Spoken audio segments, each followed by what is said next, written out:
Today, my intention is to talk about something that's a bit challenging, a bit controversial, um, and I want to say that we started this program.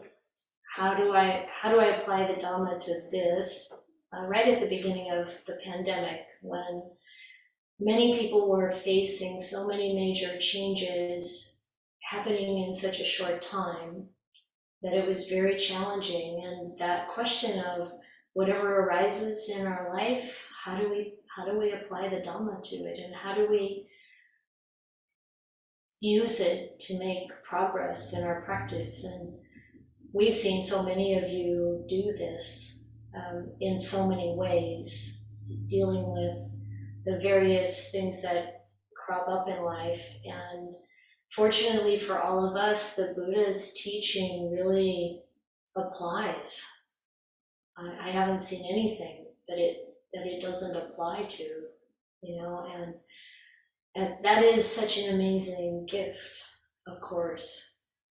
It's like finding gold.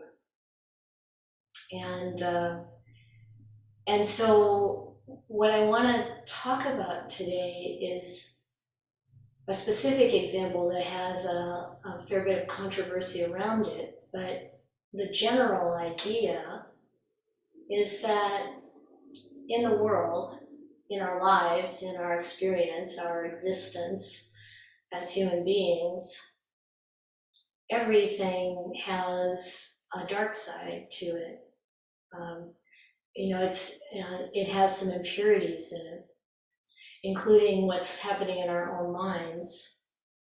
And every organization that we encounter, every kind of situation in the world, there's always this kind of mixture of what's wholesome and unwholesome. Even if we look at the most unwholesome character we can imagine, there's something mixed in there that's good. There's something mixed in there that has the potential for good. And every kind of really good, wonderful, inspiring thing also has some kind of, tinge of impurity or imperfection. And you may not agree with this, and that's okay. Right? This is my experience. And I think that what's valuable about saying that is not whether or not it's absolutely true, although I haven't found any evidence to the contrary yet, that it's our job, you might say, our challenge to always seek out and be clear about what's wholesome and what's unwholesome. What is it that we want to continue to feed, and what is it that we want to starve? We want to feed the good and starve the bad, the unwholesome. And we want to be able to have enough understanding, kindness, compassion, empathy, to recognize that we ourselves are often in situations where we can't, or for one reason or another don't really fully emerge into what's good. And we have these other components that need to be dealt with that aren't so good. And the same for others. And how do we be kind, understanding, and clear? So I want this talk, both in the way that I offer it and in the larger picture of how we make use of it, to be predicated upon a dedication to truth and also kindness. So this sort of controversial topic I've been alluding to is something that comes up repeatedly in our experience with people who come through and in our own experience and exposure to life. And it's the gender discrimination in the Thai forest tradition.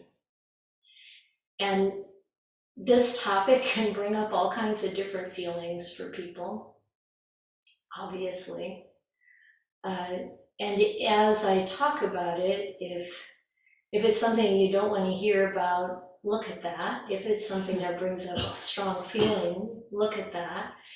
Something you don't care about at all, bear with me and see if you can apply what happened, what comes out of this to the other things that do matter to you. And the reason, like I said, I want to talk about this particularly is because people struggle with it. And I think the first thing,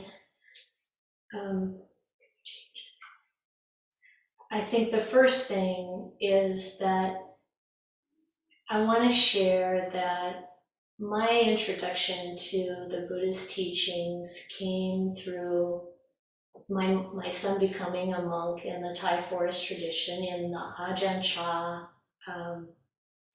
lineage. And I spent time visiting him in Thailand, staying at Wat Pah Nanachat. And I was deeply committed to my own spiritual path and practicing in a theistic yoga tradition, so had some similarities to Buddhism, but also some significant differences. And what I found being with the monks and having that opportunity to learn from them and talk with them, both the new ones and the more experienced ones and the very experienced ones, and listening to the teachings and all of that, was that it was amazingly pure. Just beautiful. So inspiring. So inspiring. The wisdom, the clarity, the dedication, the renunciation. These men who were so committed to living this life in a way that was as pure as they could make it. And struggling with whatever, comes along with their conditioning and the past and whatever comes along in life. And it was like finding gold. So inspiring. And it had so much of a powerful impact on me and what happened in my own spiritual development.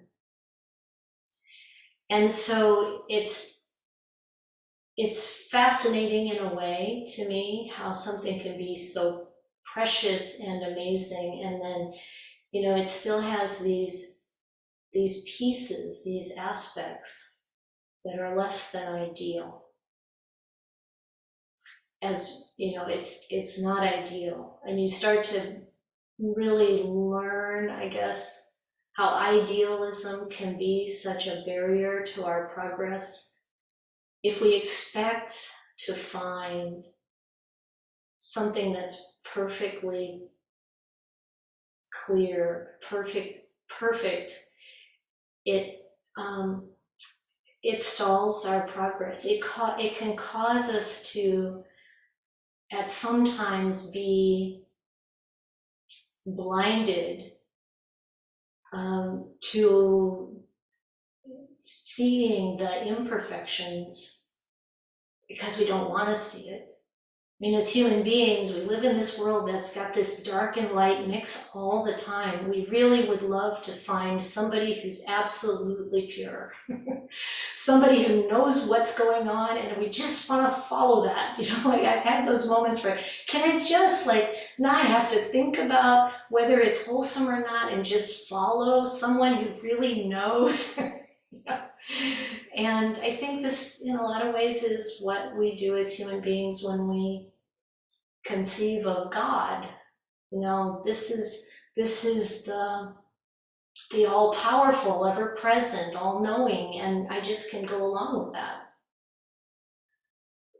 But if we really have that dedication to truth, and we keep examining things, and we really look at things, and we're willing to look even at the things we hold so precious and dear, to see everything about it, we see these imperfections.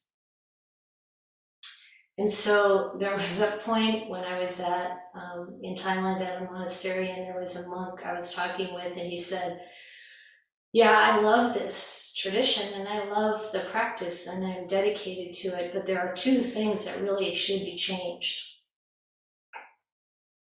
And he said one of them is the foods that you're allowed to eat after midday, because they're really not very healthy. They're supposed to be for medicine, but in the long term, it's not. And that they should have women's ordination. And after all these years, I can look at the Thai forest tradition and I go, yep, they should change the allowables and we should have women's ordination. And why do I say that? Well, obviously, ordination became important to me because I wanted to give my life to this fully and make use of the vehicle that the Buddha created for men and for women. And the fact that that's not acknowledged, accepted, supported in certain ways by the tradition, well, there are lots of reasons for that. And things are changing in that direction, I feel. I see, I experience. But as I look more deeply, you see that men and women involved in this come from a lot of different places on it and have different perspectives on it. So Ajahn Pasanno said to me a long time ago, it's not like all the monks think the same way, and they don't. Some of them really struggle with this idea that there isn't ordination available to women. They try really hard to make what is available, the 8 precept ordination or commitment, as supported as possible, that kind of thing. And there are some who get so disillusioned by this that they leave, and others stick with it that are trying to work on things to make it available. And there are others who seem to kind of like just, I can't do anything about it, they just shut it out.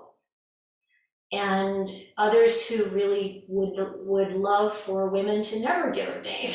It's like there's the whole spectrum, and there can be all kinds of influences in the background about why different people have different views on it. And one of the things to notice is that there's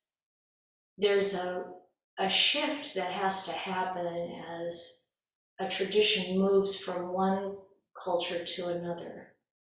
And we see that, most of Buddhism has thrived and been in cultures and societies that are quite hierarchical. And so Buddhism itself, the monastic tradition, has taken on a very strong hierarchical kind of framework. But the Buddha himself didn't really place such a importance on hierarchy.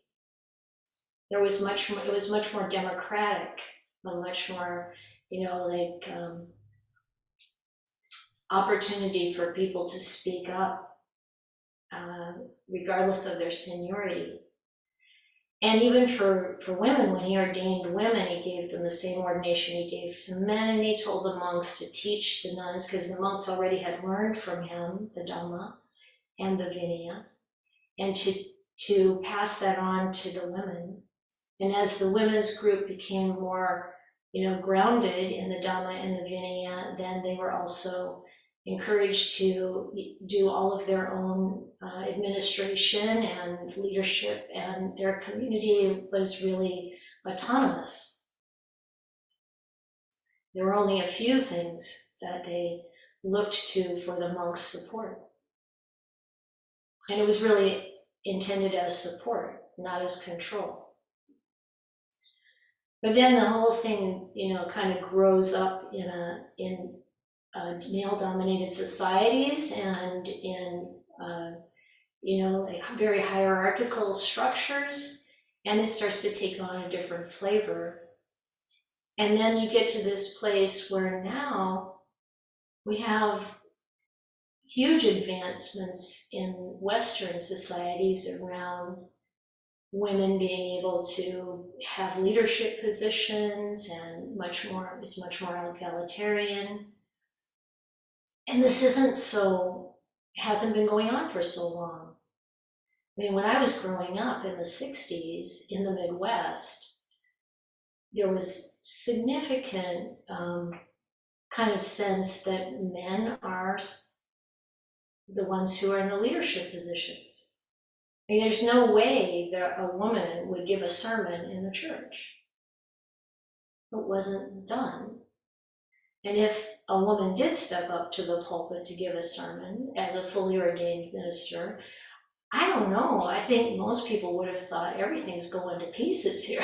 It's just like the conditioning wasn't there yet to see that as something not only acceptable, but a wonderful opportunity for a different voice and different perspective, and the kind of things that we see in our culture because of the advancements in women being able to get education and develop and become able to serve in our community in various ways. And I found it interesting at the beginning or during the pandemic to read an article that talked about the countries that did the best with the pandemic were actually led by women. You have that kind of thing happen. Again, there's the positive and there's the negative in everything. And so when the Thai forest tradition moves into the West, we have this discord because of the changes that have happened in the last 60 years in America, for example, but in other Western cultures too, affording women more of a place. And then, what do you do with this tradition that has not come along that far yet to acknowledge women's ordination? So you have people, again, standing in different places. Some I've heard bhikkhunis say to lay people, don't go to visit those monks who don't support bhikkhuni ordination. And we would never say that because we don't want people to miss out on the gold. We want them to visit those monks and gain that inspiration and Dhamma and example, but also be clear that they're limited in an important way. And many of them know they're limited and don't like it. And, like to try to understand, how a person can stay in a system that's not ideal and willing to work with it, or how a person just says, I have to leave this and do something else. That also, it's all valid. It just depends on where you're coming from and how you see it and what you're able to do to work with the situation. But we have, as practitioners, what's needed, whether it's this kind of situation or some other situation in your life, is to be dedicated to truth, not to turn a blind eye. And any of us, we have these areas where we're privileged and these areas perhaps where we're not. And when there's privilege, there's always this potential that we don't look and can't see what it's like to not be in the privileged position. So this is always our challenge as Dhamma practitioners, to really dig in and be willing to see the truth, no matter what kind of structure or or view that we may have, or perception of ourselves that gets, crashed in the process. We need to, we want to, otherwise we can't awaken. So then you can ask yourself, okay, how can arahants not support bhikkhuni ordination? It's just because you're an arahant, we have to understand what it means to be an arahant. There's no more greed, hatred, or delusion. Wow, that's huge. To be with an arahant, even if they're in a tradition that doesn't acknowledge bhikkhuni ordination, they still support women all the way. They're still totally interested in the thriving and the blossoming of everybody in the Dhamma. And arahants don't, but we have to realize arahants don't know everything. Like one of the disciples of Ajahn Chah told me that there was a time when one of the nuns at Ajahn Chah's monastery had an eating disorder, serious. And he said Ajahn Chah couldn't relate to it. He didn't know what to do with it. He didn't understand it. It's like, just eat, And so it's not like when you're an arahant, all of these things. I was witnessing an arahant really taking this Westerner to task who was overweight, and really saying you can't stay here unless you lose weight, and was when you're here you're going to just get this little bit of rice every day until the weight is off, and just like no understanding of what that kind of way of being spoken to as a Westerner would be like, that could be traumatic. There's just because you're an arahant doesn't mean you understand like cultural or societal or psychological things. Even as much as we would like something to be perfect, it's not going to be that way. So the Buddha used the simile of purifying gold in a number of places in the suttas, and I think it's really appropriate for this conversation, because you find this gold. Whenever you find gold, there's going to be impurities in it. And there's one sutta where the Buddha talks about washing the gold.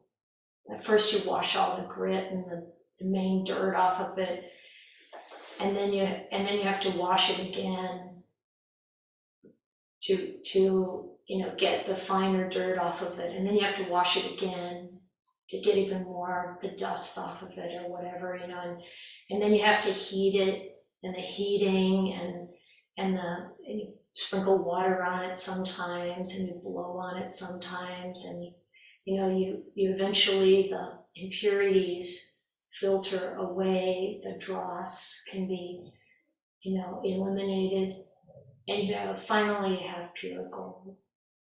And it's only through that dedicated process that we can purify our minds and purify our conduct and purify our organizations and do what we can. And always we have to be aware that impurity comes back in, because greed, hatred, and delusion is part of what's in this world.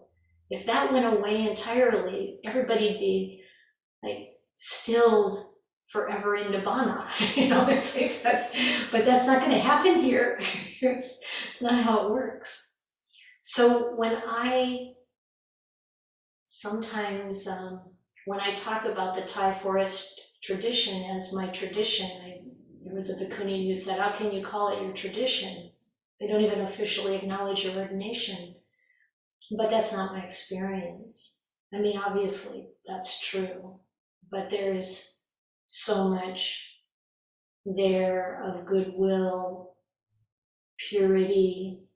The gold is so precious. And I can see how a monk who wants it to be different than it is would still stay, and and not want to lose the gold. And it's the same thing that I'm saying to lay people. Go visit the monks, listen to their talks, recognize where the limitations might be. And it's the same for my talks or anybody's talks. Like we all have these blind spots. We all have these challenges, things that are there that we don't understand yet or see. And, to really take what's good and see the other side of things and see where we can be supportive for each other of, more purification. How do we help? Not long ago, someone asked if spending time at one of the Western Ajahn Chah monasteries was okay or not, given this situation with women's ordination. And I said, of course it's okay. It's beautiful. There's so much to be gained there. We just need to be aware of what the limitations are. And when maybe there's a right time at some point to see if there's any way to support progress there. Who knows? And I feel the same way about whatever I'm doing. It would be easy to find things that should be improved. And how can I improve that? Or how might my Kalyanamitas help me to do that? And, to have the empathy for the positions people take. Why do they take the stance they take? Yeah, sometimes it's going to be driven by defilement. We have to be clear about that in ourselves and what we're observing in others. And sometimes it's driven by something else. Like, have you ever supported someone who's done something wrong, but you can't just turn away from them because of all the good that's there? This is the kind of thing I really would invite you to investigate. I guess the main point here is to be dedicated to that truth. Now we want to see what's true. This afternoon we're going to talk about wisdom at the East Bay Dhamma meeting. And we're going to talk about, how do we preserve truth and discover truth, like you see in the Chanki Sutta, Majjhima Nikaya 95. How do we do that? How do we look deeply into things so we really can let go of the unwholesome? And how do we come to the whole thing with kindness?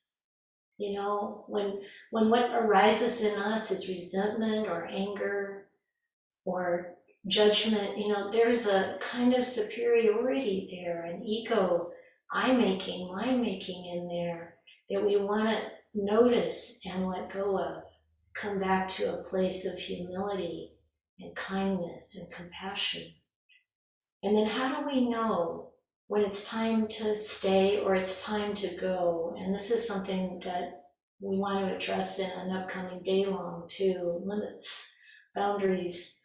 And the Buddha was very clear about this. He didn't talk about, he did, okay, when he said when people are doing things that are immoral, hurtful, like they're killing, stealing, lying, etc., stay away from it. There are boundaries that should be held.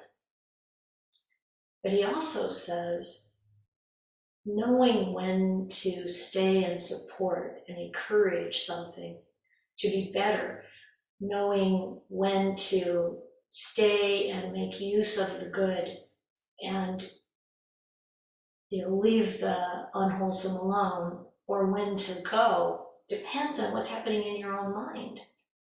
So he said, when your own wholesome states are increasing and your unwholesome states are decreasing, then you stay. When your unwholesome states are increasing and your wholesome states are decreasing, then you go. And I like that because he doesn't try to define every situation and, like the situation is the problem. It's what's happening inside of us. That's where the responsibility is. That's where the action is. That's where we have control. So Buddhism is incredible because it's not about blaming what happens externally.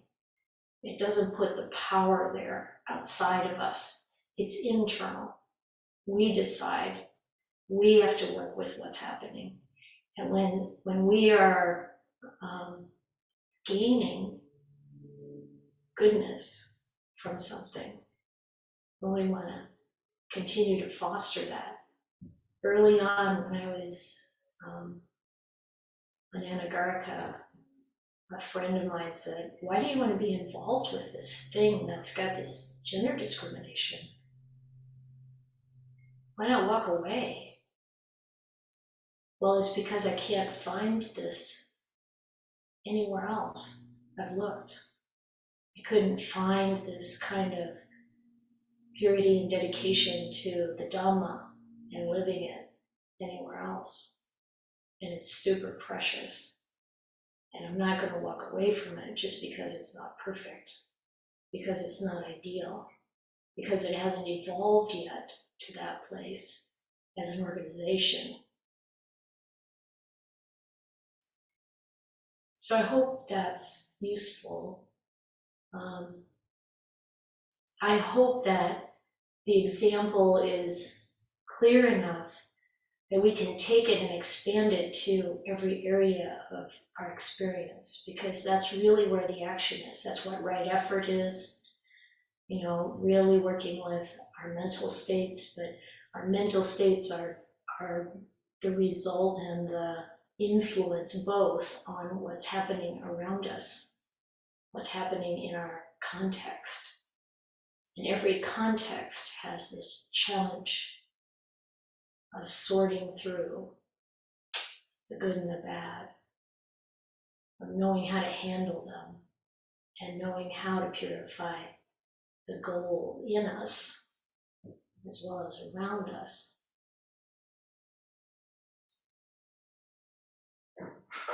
So thank you for listening.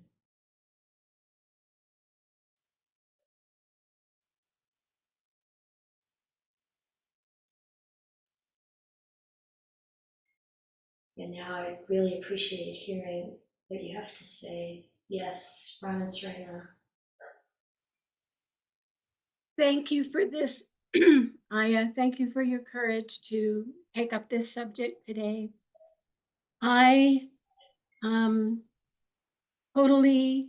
I've agreed with everything you said today, except that there's been huge advances in the world for women.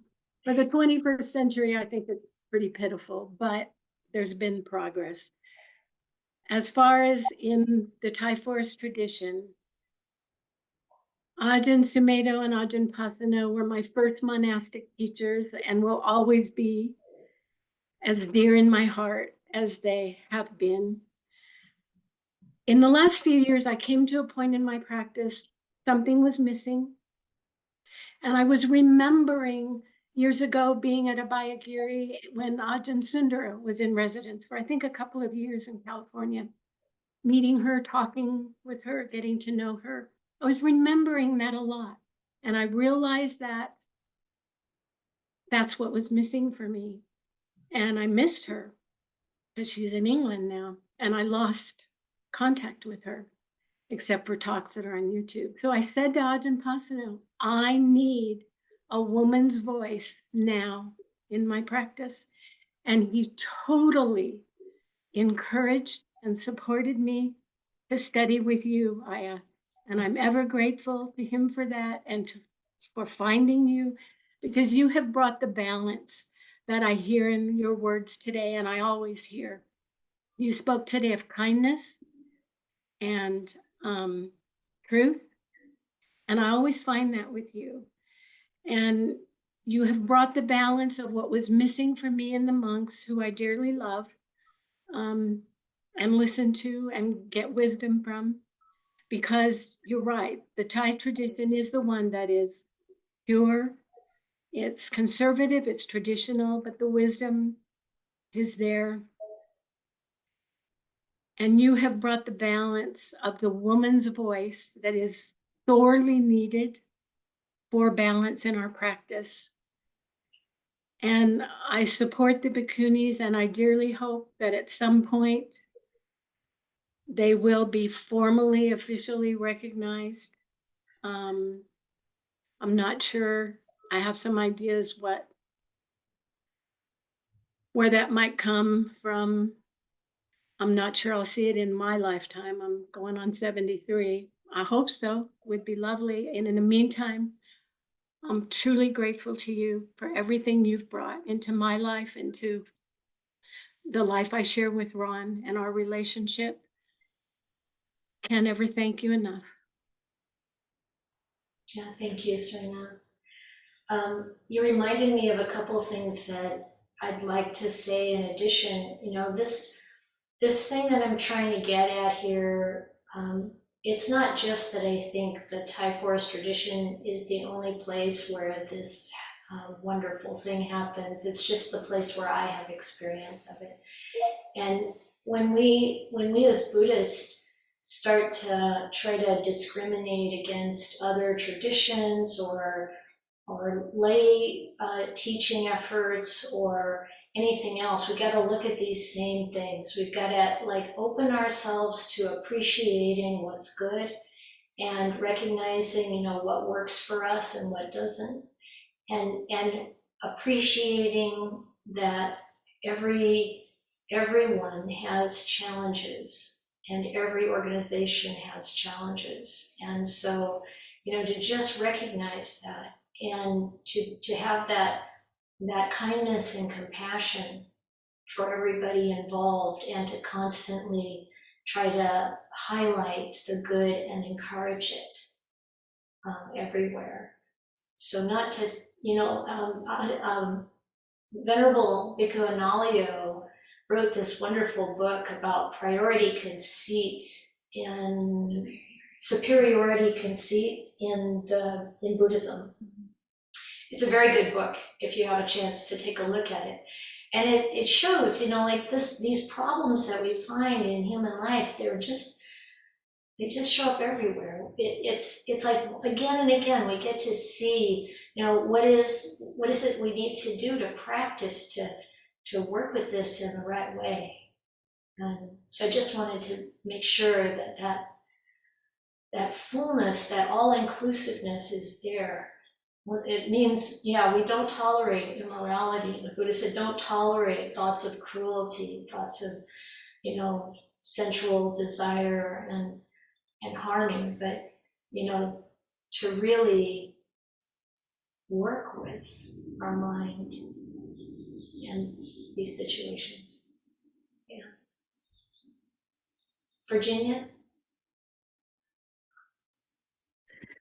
I'm really grateful that you are bringing this up today. It's something that is kind of on my mind a lot, and I was wondering if you might be able to speak a little more specifically about how to manage and how to, like, when you're speaking, I hear a lot of confidence and a lot of faith and kind of depersonalizing that this is really a flaw in the organization. And I have found that especially in the sensitivity of practice, it can be hard to not absorb that inequality and that kind of internalized sense of not belonging. So I wonder if you might speak a little bit about how to maintain that boundary while also being able to really be open and kind of taking the risks that practice requires. Beautiful question. And that's right at the heart of how to work with this, because it is so easy to absorb these attitudes and internalize them and follow along. And we see this in others. Sometimes it's easier to see in others than it is to see in ourselves. So how do you do it? That dedication to truth has to be incredibly strong in us. And it's not just in this situation, it has to be incredibly and strong in all of us, each of us, in order to awaken. And I feel like one of the really tough positions in this whole example that we're talking about is the Western monk who's raised in a society that's egalitarian and respects women and supports them in their development. And they come into this kind of environment where there is so much good and they're getting so much from it. And then there's got to be an incredible dissonance for them. They can't really honestly present themselves. Whereas we are lucky in some ways. We don't have that pressure. We can speak openly about these things. And you as a practitioner, any of you as practitioners, you're not bound by having to toe the kind of party line. You're freer than the monk, the Western monk who's got that internal dissonance. You can say what you see as wholesome and unwholesome. If there's kindness there and you're not resentful. So what doesn't work very well is I'm going to push the political agenda. And this is because I want women's rights. It comes off as a very worldly kind of value.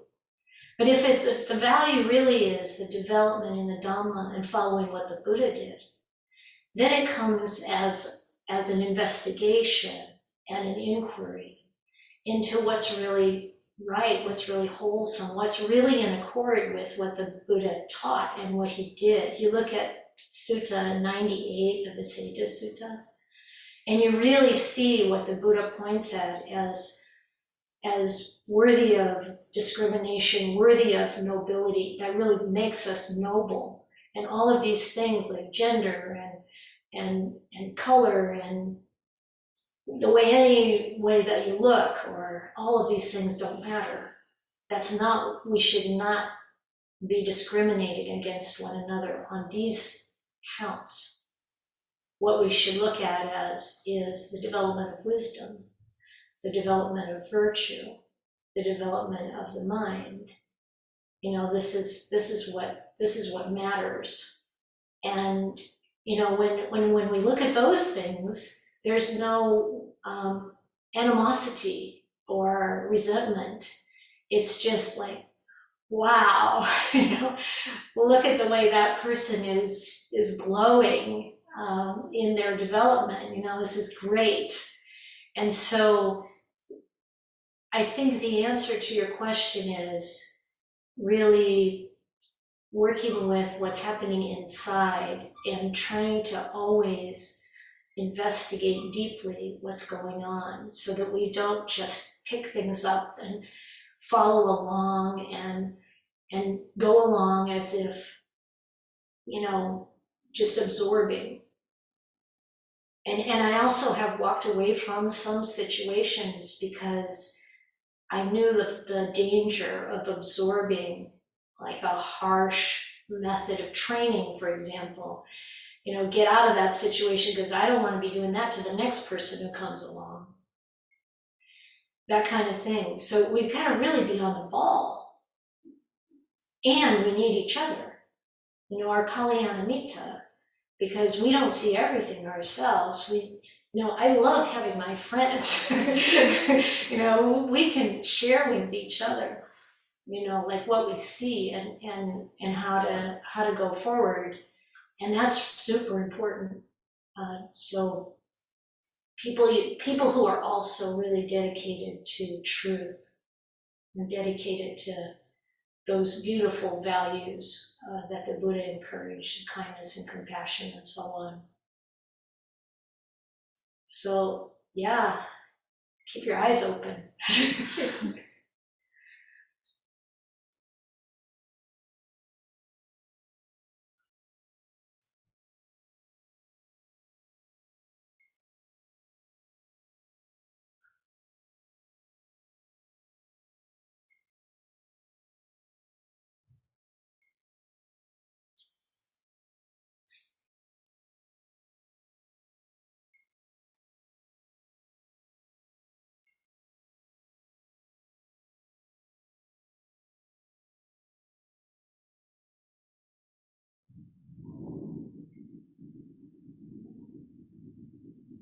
Speechless, huh?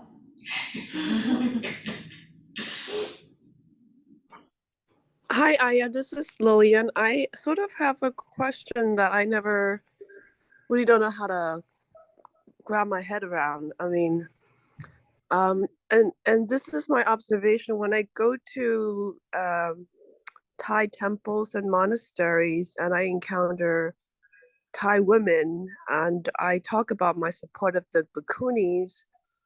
They sort of would smile and be amused, but didn't really have much.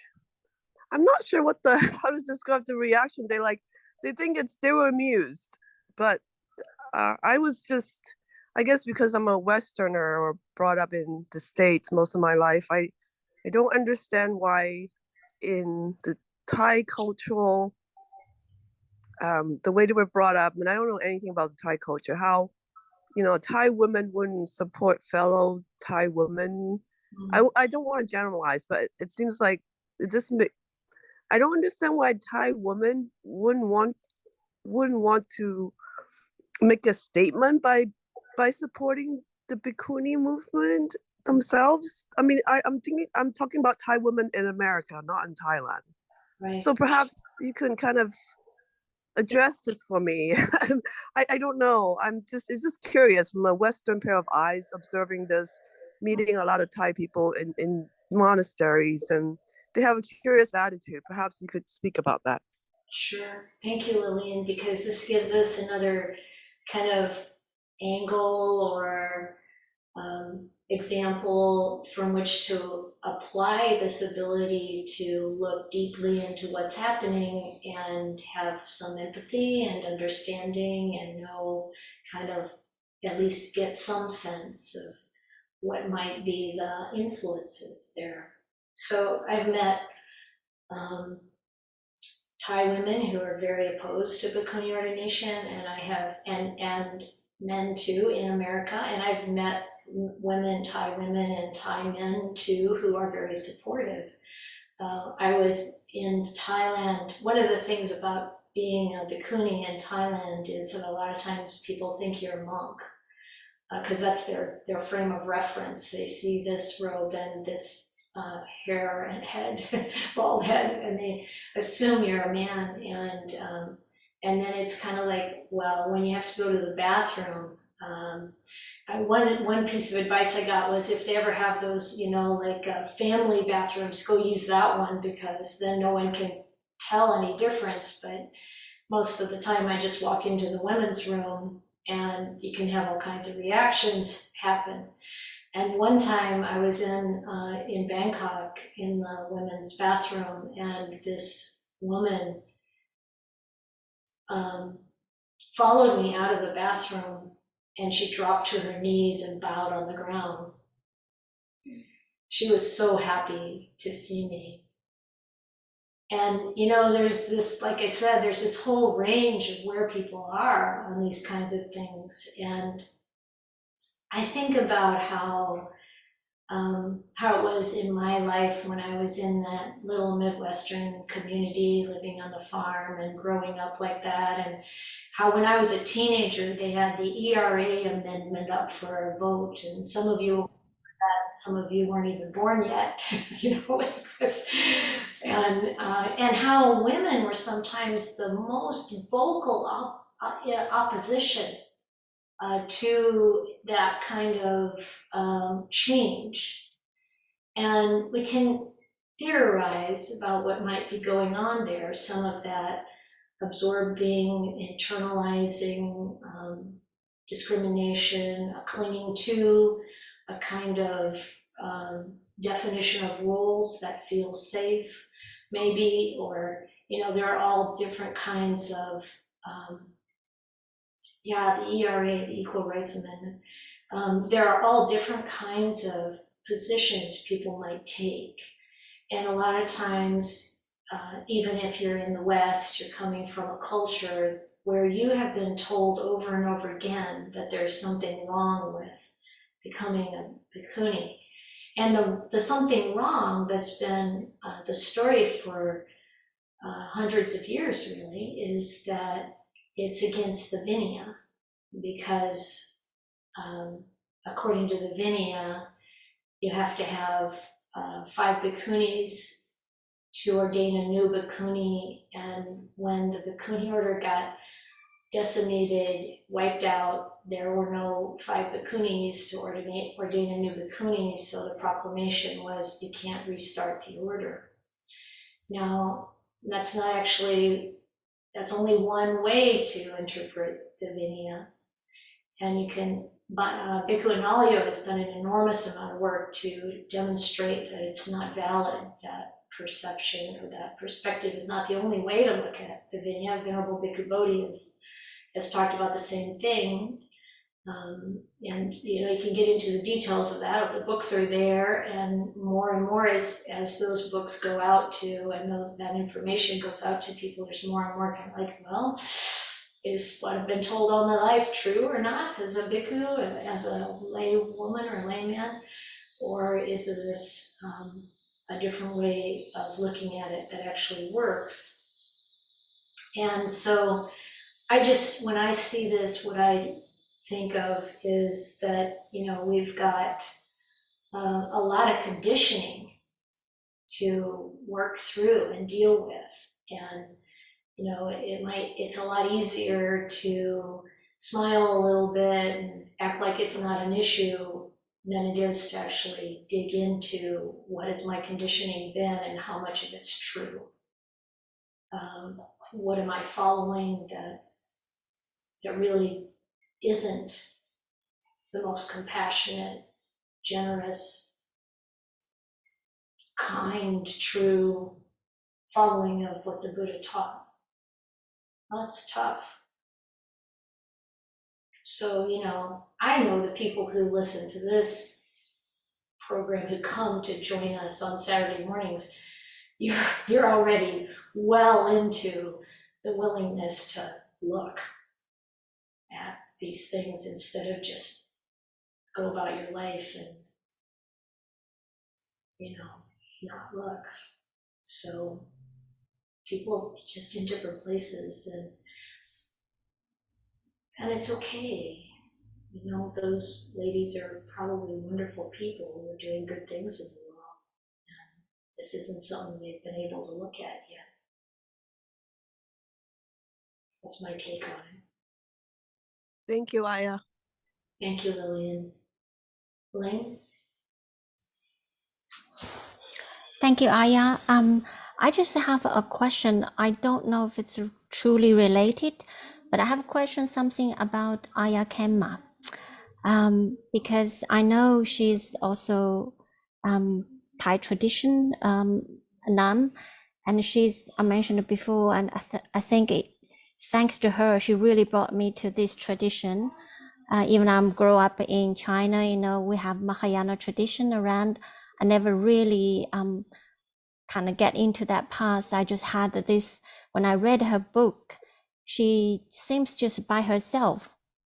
And, she went to the Thailand, but in the end, just for the friends, if they don't know, and just read her book, her autobiography, and she mentioned she went to Sri Lanka, she ordained a nun, and her teaching was so inspiring. I just learned everything from her books.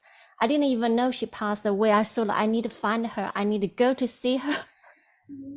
I read all these books, but I found out she passed away. I was cried that day when I found out. So I was just wondering if you know something, would you mention something about that? It seems like when I read all her books, I didn't feel anything. She was dismayed, being like ordained as a in Thai forest, or a tradition nun, but she's talking a lot of still about training our mind, training being kind, that kind of spirit. I didn't feel like she felt being discriminated. If you know something, would you be able to say something? I don't know anything specific. I haven't even read her autobiography, which sounds wonderful. But I do, like going to Sri Lanka and having the support of Sri Lankan monks is really the same thing that's happened to us. Not in Sri Lanka, but in Los Angeles. So Bhante Piyananda, who's a very senior Sri Lankan monk and has been in America for decades and decades. And he and some of his colleagues started in the 1970s to really work on how to bring about bhikkhuni ordination in the Sri Lankan tradition. And it's wonderful. I mean, just, he always had that feeling that there should be bhikkhunis again. And so for us too, our ordination is through him and the other monks and now bhikkhunis that have been ordained. My preceptor got ordained in that first ordination of Sri Lankan women in 1996. And so there's a lot of seniority and wisdom, and it's wonderful. And so relying on them, and also there's some reports that Theravada monks from other traditions who can't get the bhikkhuni ordination thing going would call up Bhante Piyananda and say, "Can you ordain this woman?" And he did, and not me, but other bhikkhunis, and so one way or another, we're working it through slowly. And I think what happened probably with Aikema is she just, in a lot of ways, like we have said over the years now, KBV, we've just passed our 11th birthday at KBV, and over the years we've said we don't talk about this issue very much. We don't pay much attention to it because we're not interested in getting wrapped up in that. We really just try to forget about the nonsense of the last 1,000 years and go back to what the Buddha gave initially, and don't get embroiled in it, like really, but to really, like focus on the gold and keep purifying it. And I'm sure that's what Aikema did too, like focus on the gold. There's so much wisdom here. There's so much work to do to purify our conduct and to purify our minds and to develop our meditation. And, when we rub up against those forces that are holding people back, then we push on them, in a good way, in a kind way, in a wise way, and don't take it on as a mission. Just do what's good, what's right. So she was a bhikkhuni, she was a light in the world. And she didn't have to be talking about or thinking about discrimination against women or whatever. It's like you just naturally are doing something to move it forward because of your own way of showing up. And that doesn't invalidate the position of taking a more direct approach. There's a need for that too. It's like oftentimes I think about the dichotomies we live with, whether it's the Democrats and the Republicans, or this approach to spirituality or that approach to spirituality. Like if you look at it in its purest forms, there's something there that brings balance. Without that opposing perspective, we get out of balance. And so for each end of what's being presented, we need to keep purifying to come out with the best of it as much as we can. But, like, we can't just say, okay, we're just going to shut off that voice or that approach. It's really, you need something from that too. Yes, thank you, Aya. That was very inspiring. I'm so glad I found you as well.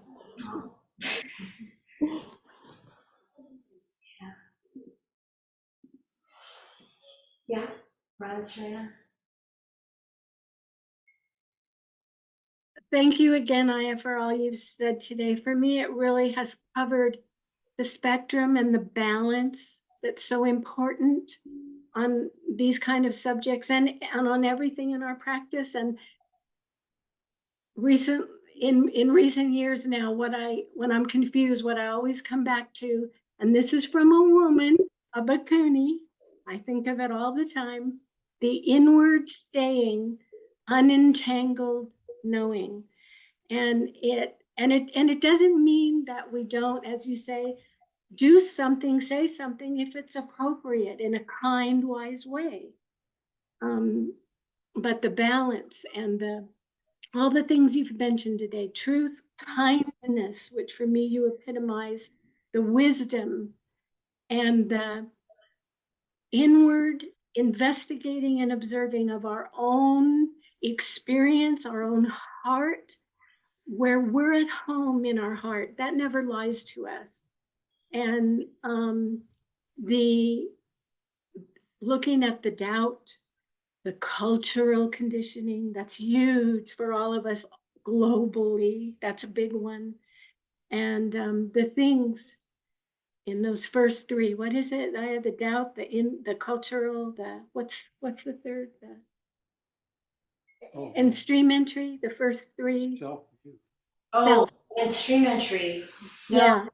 it's Also, doubt in the Buddha, Dhamma, Sangha are training, the adherence to rites and rituals or protocols, going along with the form, thinking that's going to save you without looking deeply.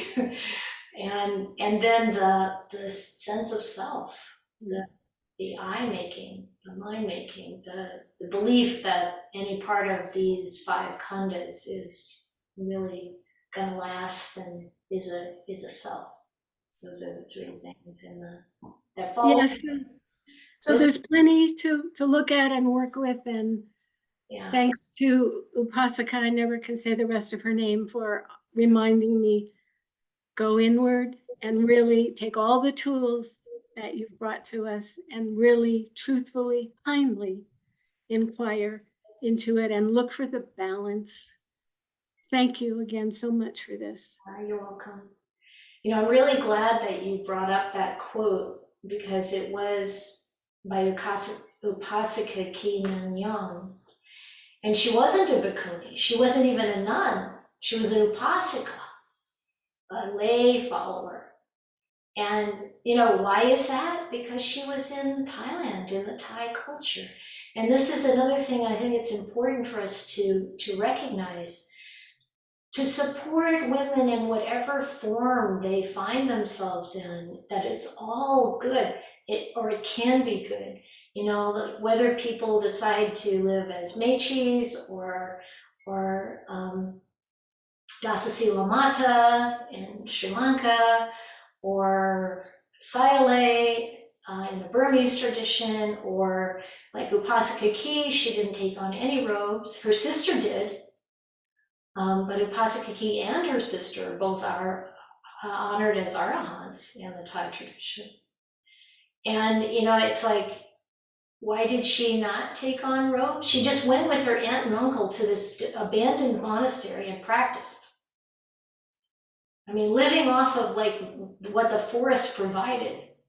Talk about renunciant. She's like, Yeah, don't have soft pillows. Use the wood pillows, because then you don't have to put them away and worry about them getting ruined. You know, it's tough as nails, this lady. And if you ever hear a recording of her, her voice sounds like a man. She's definitely like the rebirth of some forest monk or something. I don't know what happened there, but it's like, but to recognize, why didn't she do something else? Because that wasn't available, and it wasn't the point. The point is what we do with our practice, what we do with our minds. And if we're ever like, oh, you have to be a bhikkhuni, or you can't be a bhikkhuni, or you should be this way or that way, or there was an 8-precept nun in Thailand who was talking to a woman who had come with us, who was looking into ordaining, and she kept telling her, eight precepts is enough, and you don't need to be a bhikkhuni, and it's like, I can appreciate where she's at, but she doesn't understand what it's like to be in America, where I was in white robes for 5 years, and I can tell you, nobody here really understands what that is, or it doesn't have the kind of ground here to support you in the holy life. So here, what's available is bhikkhuni ordination, and that's what makes sense. So that's not true everywhere. We have to support each other and appreciate the goodness in being a Sale in Burma or somewhere else where that's what's available, and these women are studying and they're practicing, or the monastery in India where what's her name? Wonderful bhikkhuni. Yesterday? No. In India? In the cave. Oh, Tenzin Palmo. Tenzin Palmo. These women are really studying, they're learning, they're moving forward, they're gaining confidence, they're gaining wisdom, to really appreciate, regardless of gender, regardless of all those things that Buddha says, really don't matter, to really appreciate the good, really support it. And the monks, really appreciate the good, really support it. I've heard bhikkhunis say, don't give support to those monks who don't support bhikkhuni ordination. I would never say that. And the Buddha didn't say that. A wealthy layman came to the Buddha. He wanted to argue with him and show the Buddha up. And of course he couldn't. The Buddha gave such wise responses to his questions that he was just completely, transformed, really, this man. He was a very wealthy, very influential person. And he said to the Buddha, well, I want to be a follower of you. I want to be your, take dependence on you. And the Buddha said, well, wait a minute. You've been supporting this other teacher for a long time, and you are very influential. You have a lot of people following you. You got to really think about this and take it seriously, and don't just pull your support away from that other guy. Think that over. And then the guy says, well, now I even more want to be your disciple, because nobody says that. Nobody sees someone like me with all my money and my power and says, no, wait a minute, don't come here. Just think about it and, support the guy you've been supporting. So nobody says that. Now I really want to be here, but to really reflect on that, it's like,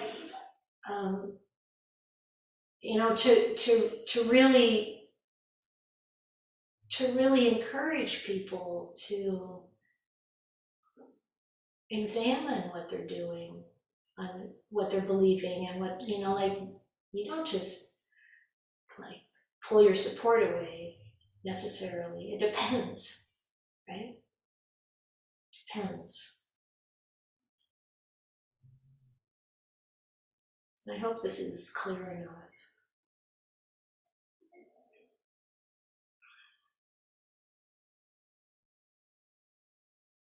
Yeah, Paula? At the very beginning of your talk, I thought it was really helpful that you said that this kind of process of seeing things as only one way, idealistic, it should be this way. Maybe this person should not be the way they are, and you recognize that, and instead, you give them a little slack. And so your talk is not only useful to what's going on with the Kuni ordinations, but just in general, how to deal with people when they're not completely on board with what you think they should be or what the truth is. And your suggestion was we need to be dedicated to the truth. And I'm always looking for like a little bit of a how-to manual, because I recognize when I'm in a situation that needs a little bit more wise speech or wise action, but then I'm like a little bit lost as to how to do it. And then later I can reflect on it and think, oh, I should have this or that, or why wasn't I kinder? Why did I self so much? So I'm wondering if you can speak to a little bit about how to be dedicated to the truth in the moment. Yeah, I mean, I think you said it really, excuse me, that reflection, most of the time for things we haven't reflected on deeply, we can't really come up with the right response in the moment. That's fair enough. We need to have a chance to really reflect.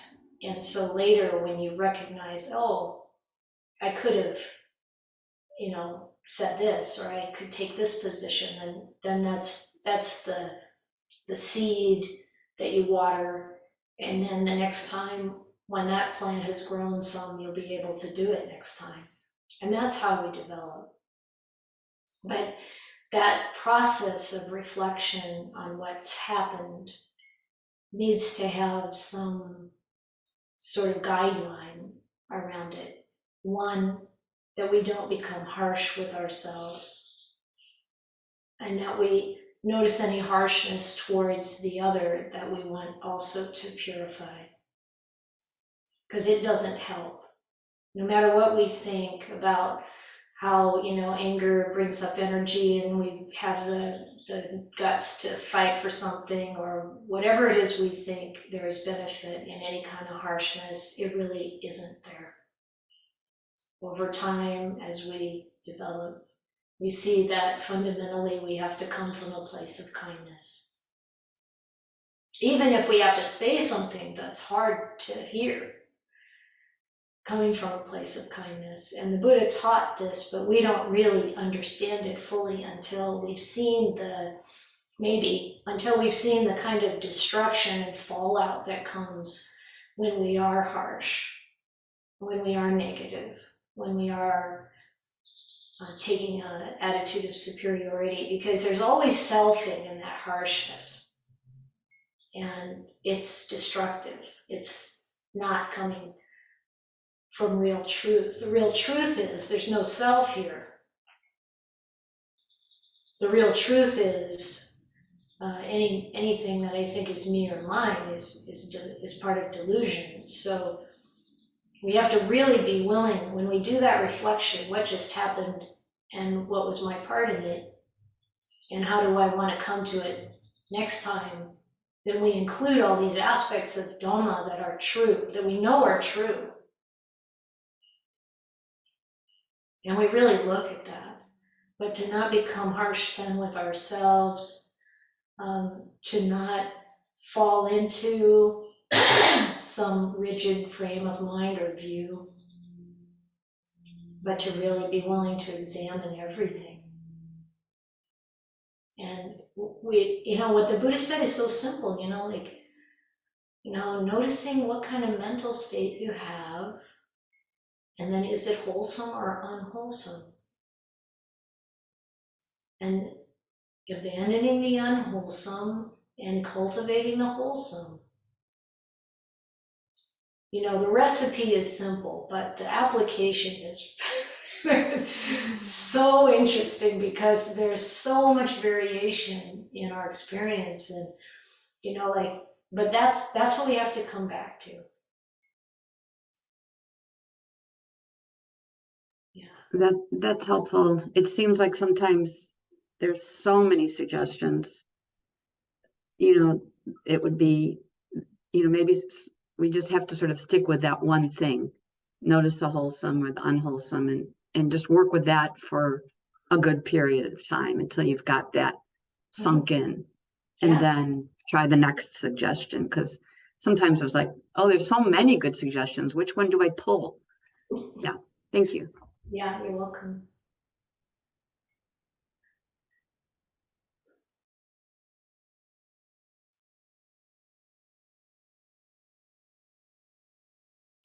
We have time for one more, I think, if there's something cooking there somewhere.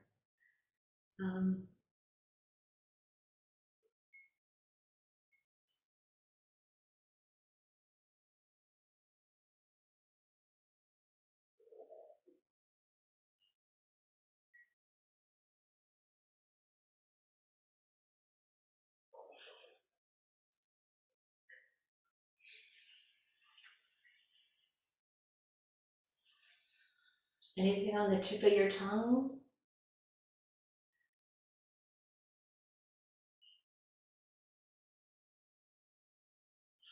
No?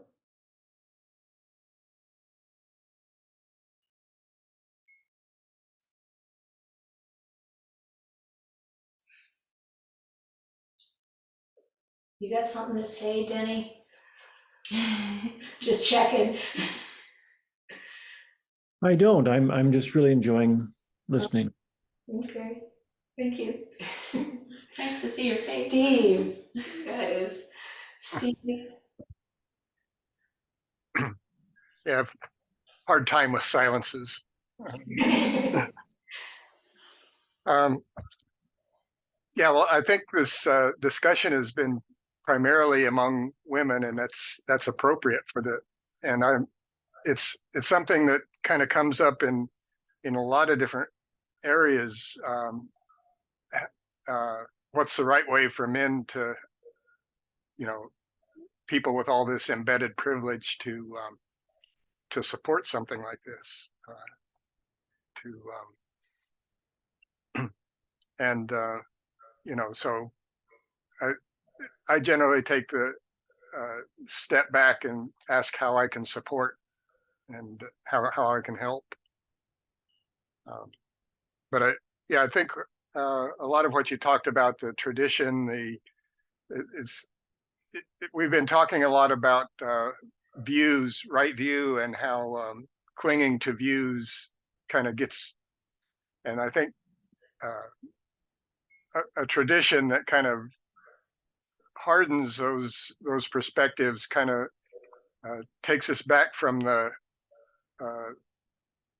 questioning mind and the view of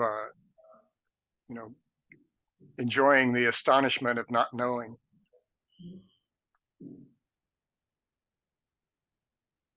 Yeah, thank you, Steve.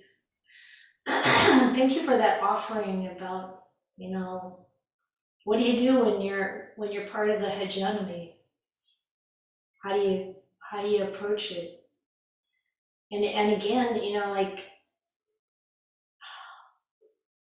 we need everybody's support in this purification, whatever the particular subject matter is. And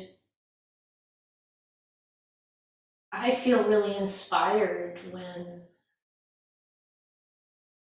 men voice the wish for an abundant number of Bhikkhuni monasteries to be all over the world.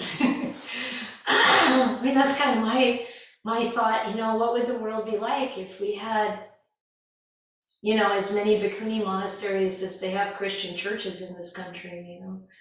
And that's not to discount the Bhikkhu monasteries, we want those too. And, you know, the benefit that would be gained from that.